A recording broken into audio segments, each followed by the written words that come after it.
60 WVOX, the Greenburgh Report, with Greenburgh Town Supervisor Paul Feiner. You can join in the conversation at 914-636-0110. Now on 1460 WVOX, here's Greenburgh Town Supervisor Paul Feiner. Good morning, Westchester. I'm Paul Feiner. I'm the Greenburgh Town Supervisor, and I hope on Earth Day people are thinking about the environment and ways we could make our communities more sustainable and green. My guests today are Mimi Margules and Karen Sutherland. And we're going to be talking about an interesting initiative, pollinator gardens. So welcome, and I'll start with you, Mimi. Could you just tell us what a pollinator garden is? Sure, Paul.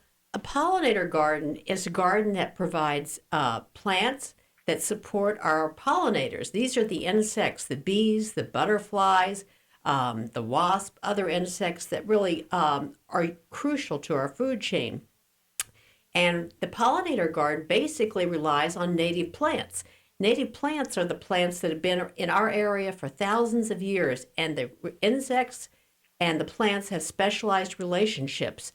And for instance, many people have heard of monarch butterflies. They depend on milkweed. Without milkweed, monarchs can't survive. So a pollinator garden provides plants for these animals. It does not have pesticides, which are highly hazardous to them. And in the fall, we leave the leaves because these provide winter shelter for the overwintering pollinators. The gardens are alive year-round. It's really a very simple concept. If you plant the right plants, don't use pesticides, and do less cleanup, we're going to have a lot more pollinators. Carol, why did you get involved in this? Yes. Well, happy Earth Day, Paul. And I also want to give you and your staff a big thank you because a year ago, Mimi had approached you to see if there was some way we could do public gardens in public pollinator gardens in Greenburgh. And you took up that challenge, and we've been working with your team ever since.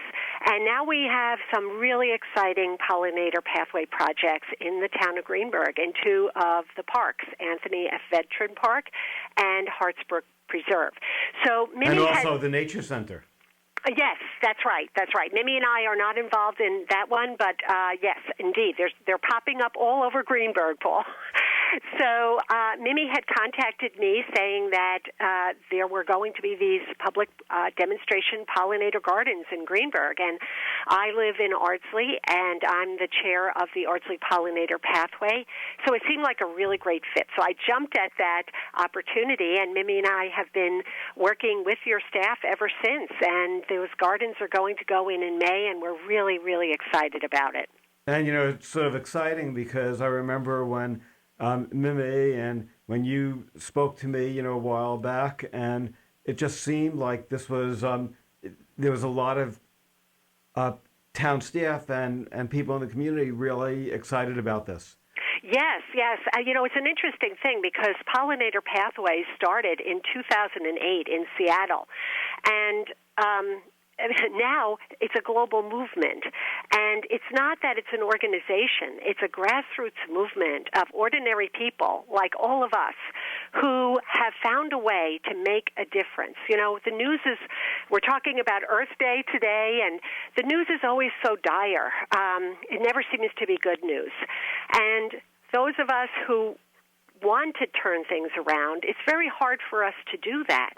But this is a very simple, empowering way for each one of us to make a significant difference by helping pollinators. And when you help pollinators, as Mimi said, through planting native plants, you're automatically helping a whole bunch of other things, like birds who rely on bugs and pollinators, and then we go right up the food chain to us. So the benefits go through all creatures. And by making these very simple changes in our yards, we can actually make a tremendous difference to our ecosystem. So it's a very, very empowering message, Paul, and I think this is one of the reasons why this has taken off like wildfire from one person in Seattle now to be this global movement of people in communities saying, we are going to make a change.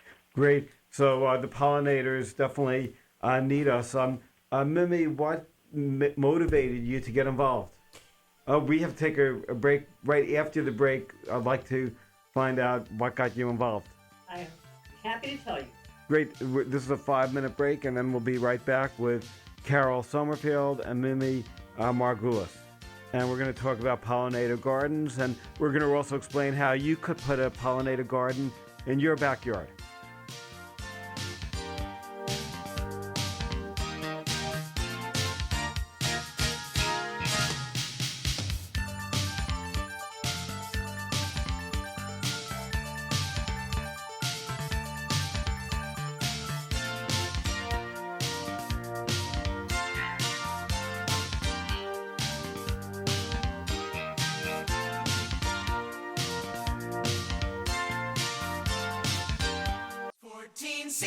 WVOX. Now back to the Greenburgh Report on 1460 WVOX. Once again, here's Greenburgh Town Supervisor Paul Feiner. Good morning. I'm Paul Feiner. I'm the Greenburgh Town Supervisor, and my guests are Mimi Margules and Carol Sommerfield, and we're talking about pollinator gardens. Mimi, what got you involved? Well, Paul, like a lot of us, pollinators weren't on my radar a few years ago. I ran out the door to work in the morning and came home at night. But I started hearing the stories on the news, like Carol said, these dire tales of our bee decline and our monarch decline. And I looked in my own yard and I saw I didn't have bees. But I saw down the street one of my neighbors did. So I walked down to see what was going on, and I started planting some of the same plants that he planted.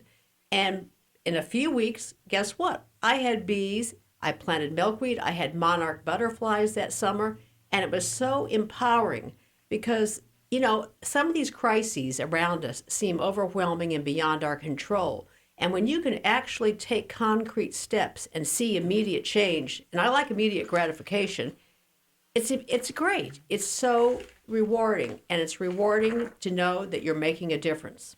That is, that's great. Carol, could you tell us how easy it is to plant native plants? Oh, absolutely, Paul. You know, I'm a longtime gardener, and, in the old days, before we knew about pollinator gardens, we were planting very beautiful but very fussy plants from other places, and they needed so much care, Paul. They would have rot, or they would have a fungus, and it just seemed that you were always putting these plants on life support. And maybe some of them were a little too frisky, as we say, and they were rather invasive jumping out of the garden. But the trick with native plants is that they grew up here. They developed here in this ecosystem, so they understand this environment. So they don't need to be babied. They're really, really tough plants. They can tolerate mostly drought. They don't ask for a really rich, fertilized soil. And so consequently, I'm a lazy gardener. That's that's the name of my garden. I don't like to be out working in the garden. So this is the perfect solution for me. I plant them and I let them do their thing, which they've been doing for eons here. So it's a matter of just putting those plants in, maybe watering them a little bit in the beginning, and then enjoying the show. And one thing, Paul, is, years ago, I don't know, I just accepted that you got in your car and you drove to a park or you drove to the Catskills to see nature. And I never thought that it was a little strange that we didn't have that here in our yards. I just assumed these were two different worlds. And I read this book, Sarah Stein's Noah Garden, and I realized that this is an unnatural separation. And it made me think maybe I could actually bring nature back into my yard, So I don't have to drive, although I love Greenburgh parks.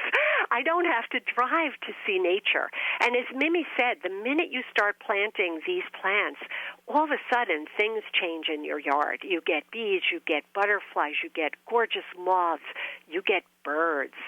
And for people that start these gardens, it's addictive. Before long, you're expanding the garden because it's just so much fun. Do you have to keep replanting it every season, or No, not at all.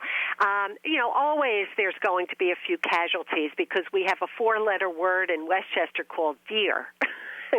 And although most of our native plants are deer resistant because they grew up with deer, the deer don't read the labels on the plants. So sometimes we lose things to browsing by deer or whatever. But actually, the deer, this is actually more cost-effective if you have a garden that's not a native plant. There's a better chance that the deer are going to destroy it than a pollinator gardener. Well, possibly, but a lot of our pollinator plants are deer resistant. One of the issues we have with invasive plants, Paul, when you're driving down the Sawmill and you see those poor trees just covered in those horrible porcelain berry vines and Asian bittersweet vines, those are, not from here. And one of the problems is that our native animals like deer won't touch them because they are just unpalatable. But that's a whole other issue. But yeah, once you get that garden in, Paul, then you don't replant it every year. In fact, many of our natives will reseed themselves, so you get what we call volunteers, and you can give them away to your friends. Great. Mimi, do you feel that, is it sort of like less expensive or more expensive to do native gardens, pollinator gardens, than the traditional old-fashioned gardens? Well, Paul, I find pollinator gardens very cost-effective, and I'm pretty frugal. You plant your native perennials, and they're great native perennials that we have. They're going to come back every year. As Carol said, there is a deer issue, but you could actually get the kind of organic deer spray that kind of prevents them if you're not in a heavily disturbed area. And I don't have to do much. My problem is that I end up with too many plants. I'm going to be called, one of those plant hoarders if I don't stop. And are the plants as attractive as the non-pollinator plants? They're gorgeous. And, the thing is, when we say pollinator plants, we're talking about Native American wildflowers. We're talking about phlox. You have beautiful garden phlox. You have bee balm. You have liatris, coreopsis, purple cone flowers, black-eyed Susan. All of these are pollinator plants. It's not like they're like this really weird alien species. They're plants that have been around for years. What's happened over the decades, the garden centers have brought in a lot of imported non-native plants because they wanted to have something new. But the natives are the core beautiful plants that have always been here. That is that is great. Carol, could you give us a little bit more details on right after this break? Let's talk about some of the initiatives happening locally. Sure. I'm Paul Feiner. This is a shorter break, and we'll be back, and we'll talk about pollinator gardens and why pollinator gardens may be good for you.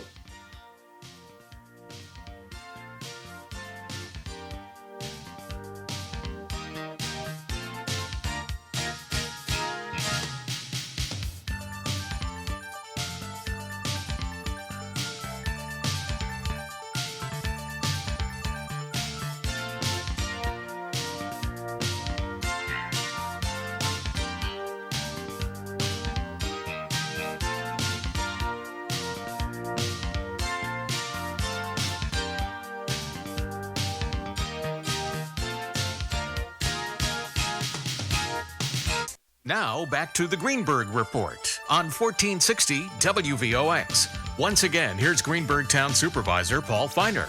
Good morning. I'm Paul Feiner. I'm the Greenburgh Town Supervisor, and my guests today are Mimi Margules and Carol Sommerfield. And we're talking about pollinator gardens and native plants. And Carol, before the break, we were talking about the fact that there's a lot of momentum in Greenburgh, and could you tell us a little bit more about what's happening? Absolutely, Paul. There's a lot going on in Greenburgh. And first of all, I really highly recommend, if people are interested in learning a little bit more about this and seeing the plants, to go to the wonderful Greenburgh Nature Center, where there is a beautiful meadow installation, and you can see some of these plants in person and be inspired. We are, as I had mentioned before, thank you, Paul, we are putting in 2 very big pollinator demonstration gardens in 2 of the parks. And each one has its own purpose, and definitely come and see these gardens. You'll learn a lot about the plants. So the first one is at Anthony F. Veteran Park. It's right by the food scrap area. And if you go there today, that area is just a very flat, nondescript piece of land. And the wonderful town of Greenburgh is going to be preparing that land for us in the next few weeks. And what's going to go in there is a demonstration garden of some of our most beautiful and tough native plants.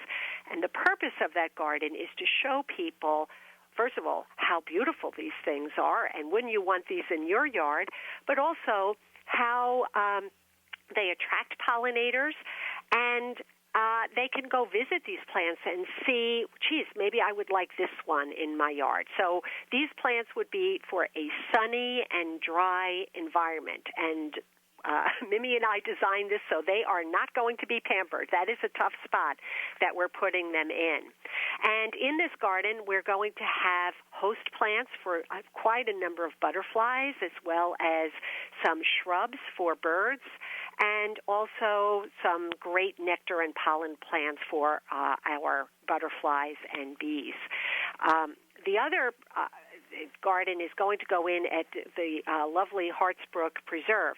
This garden's purpose is a little bit different. This one is a monarch support garden. So as many people know, monarchs are about to be put on the endangered species list. Their numbers are declining. So this garden is going to show people how they can help monarch butterflies in their own yards. And there's 2 things we're doing in this garden. First is we're planting lots of different types of milkweeds, and that will support the monarchs as having host plants so that they can reproduce the next generations. But monarchs also have very favorite native flowers that produce nectar and pollen that they particularly enjoy. And so we are including those plants as well. So we're going to support them from a food source for the adults.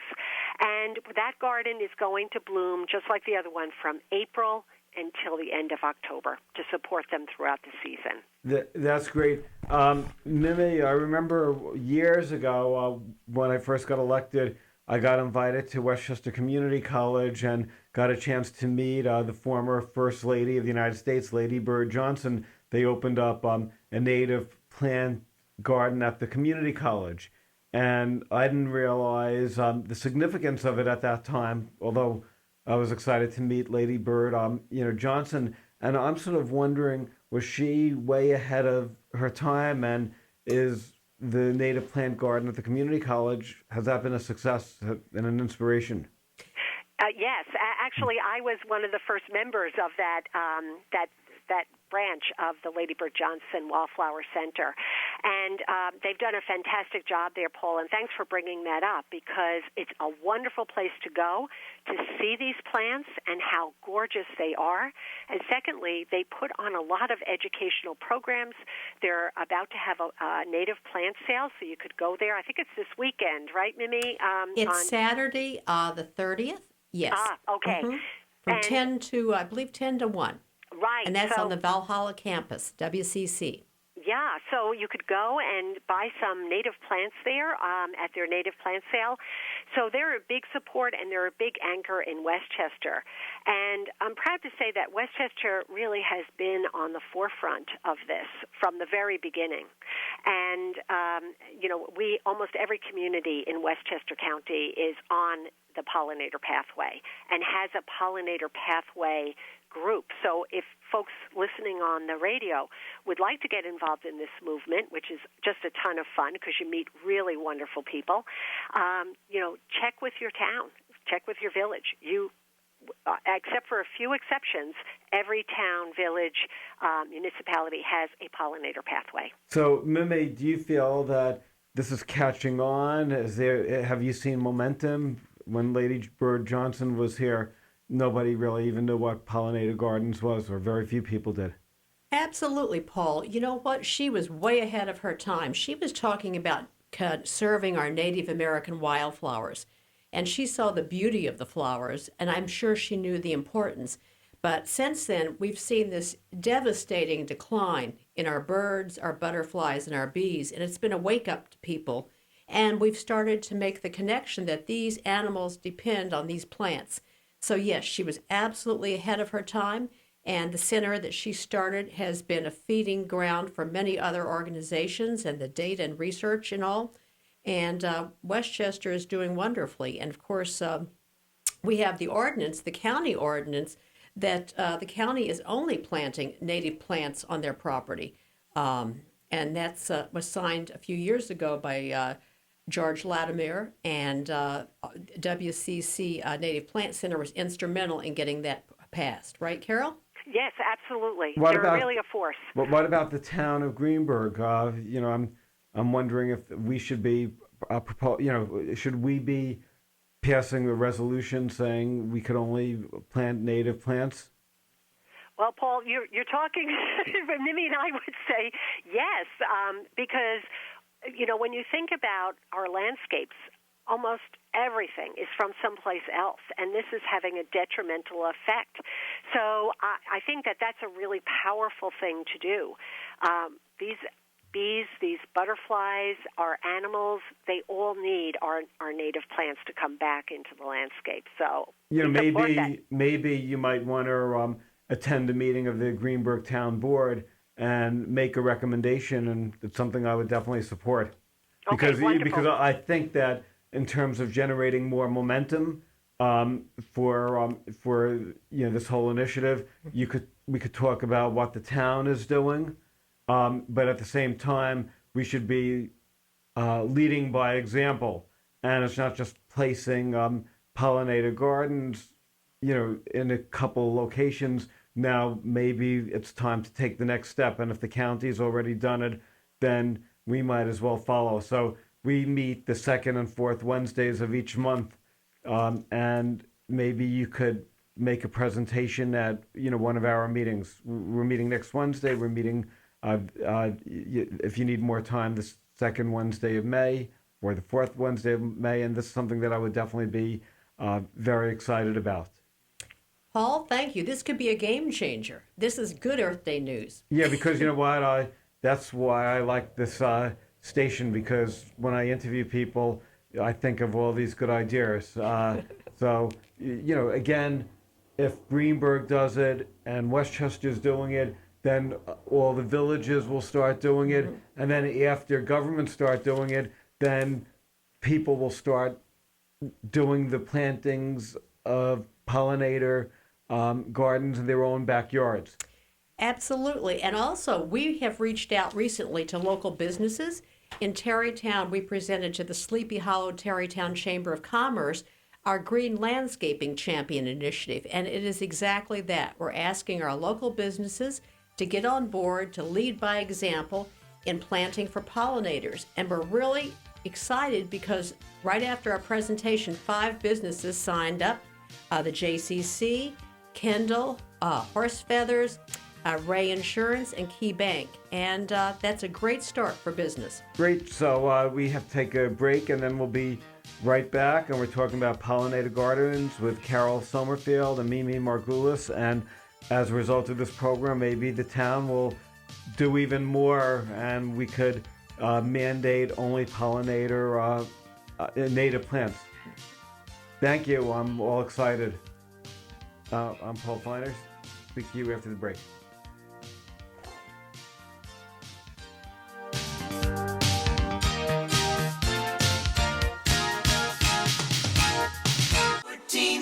1460 WVOX. Now back to the Greenburgh Report on 1460 WVOX. Once again, here's Greenburgh Town Supervisor Paul Feiner. Good morning, I'm Paul Feiner. I'm the Greenburgh Town Supervisor, and we have a really interesting program. Today, my guest is Mimi Margules and Carol Sommerfield, and we're talking about pollinator gardens. And I want to ask it can be a dumb question, but let's say somebody's allergic to bees, and pollinator gardens attract bees. Is a pollinator garden something that they should say, it's not for me? Absolutely not. You know, our native bees, like our bumblebees and, even honeybees, do not sting generally, because when they do, they lose their lives. The bees are getting a bad rap because of yellow jackets. Yellow jackets are generally what get us in trouble. They're the very aggressive yellow and black wasp variety, and they actually are more attracted to things like hot dogs and hamburgers, and they circle us when we're having picnics. If someone is really concerned about not being around any bees in their garden, they could keep the plants, the pollen plants and nectar plants, removed a little from the entryway, and they can plant things like native grasses and sedges, which do not attract any bees of any kind. But it's really unlikely that a bee will sting. I'm out there, an inch away from the bees, and they're minding their business. Carol, would you have anything to add to that? Yes, that it is a misnomer. Most of our native bees, Paul, are solitary bees, which means they don't have to protect a nest. And therefore, mostly people get stung when they encounter a nest. And as Mimi said, mostly hornets and wasps are the most aggressive. Bees are extremely gentle creatures. I've been doing native gardening since 1995, and I was only stung once, and that's because I sat on a bee, and I really don't blame her for stinging me. What a fate for her. But the other thing is, the really fascinating part of this, we talk about host plants for butterflies and moths, and our native sedges and our native grasses are host plants for butterflies and moths. So if you really are allergic to any stings whatsoever, as Mimi said, our sedges and grasses, you are doing a tremendous benefit for pollinators if you plant them. And the second thing is grasses and sedges support our birds with the seeds from the plants. Oh, that is interesting. I want to ask where you could get the plants. Yeah, so I'll get Mimi on here too, but we have two local nurseries. Rosedale Nursery has native plants, and they actually partner with the Native Plant Center in Westchester. And also Carlson Nursery has just changed hands, and they intend to have a native plant section in that nursery. There's also online sources. But, Mimi, let me turn it over to you for your recommendations. Well, I can give as some immediate recommendations. This coming weekend on Sunday in Bedford, Healthy Yards is having a big native plant sale, plant swap, informational event, and that's at the Bedford train station between 12 and 4 on Sunday. And you can get more information if you go to healthyyards.org. And as I said, of course, WCC is having their big plant sale at the Westchester Community College Native Plant Center on Saturday, April the 30th. But generally, and also some of our big box stores like Home Depot and Lowe's actually are now carrying areas of native plants. And one good thing that I'll just throw in there, interestingly enough, the big box stores are not using the neonic pesticides, which are highly hazardous to our pollinators. I think Earth Justice got on them a few years ago. So for the plants that they have, they are pesticide free, and that's good to know. But Rosedale has a great selection, and I'm near there, so I tend to gravitate there. Mimi, you're involved in the Tarrytown environmental community, and before this show started, you gave me a little pamphlet called Green Landscape Champions. Could you tell us a little bit about that? Sure, Paul. That is one of Tarrytown Environmental's new initiatives. It is our outreach to local business. It's basically a corollary of us reaching out to individuals, and we're asking people to be green landscape champions, specifically businesses in this case, by following 3 simple practices: to plant native plants, not to use pesticides on their property, and in the fall to leave some leaves. We know people don't want leaves all over the lawn, but they can leave them under their beds in the peripheral areas, and mulch mow what they don't need. But the reason to leave leaves is that leaves provide baby birds food in the spring. Caterpillars overwinter in these leaves. And if we blow away all of our leaves in the fall, come spring, baby birds will starve because they can't eat seeds. Baby birds are like baby humans. They need very specific foods to survive. And in that case, they need caterpillars, which come from native plants and come from leaves. Carol, another question I had is the locations. If somebody has a garden, do they have to be picky about the location for a native plant? Oh, no, not at all, Paul. There's a native plant for every situation. So here I have a woodland garden. I have a lot of shade and I have a lot of trees. And there's tons of options, from ferns to native sedges to native shrubs and wildflowers that love the shade and expect the shade. So, if you have a sunny, dry, hot, we call these things hell strips, the pieces of land right by the road between the sidewalk and the road. They get salt, they get dry, they get sand. These are really tough environments, but they make a great native plant garden because our natives are that tough.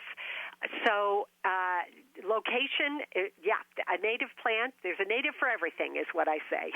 Great. Another question that I had is the soil types. If is that a factor in native plant, and pollinator gardens? I just add good organic compost to the soil. If you till the soil a little bit and add some good organic compost, it's done the trick for us with our native plants. They definitely don't want a lot of fertilizers. That'll make them, grow excessively tall sometimes. So, Carol, what do you think? Yeah, no, I agree. Just a little amendment in the beginning, although there are some plants that actually don't want any. They like it tough. But a little bit of, compost in the beginning, I agree with Mimi there, and then just let them do their thing. The other interesting thing about our natives is that they have very, very deep root systems, unlike plants that didn't grow up here. So they know how to go deep to get water, and they actually improve our soil through their roots.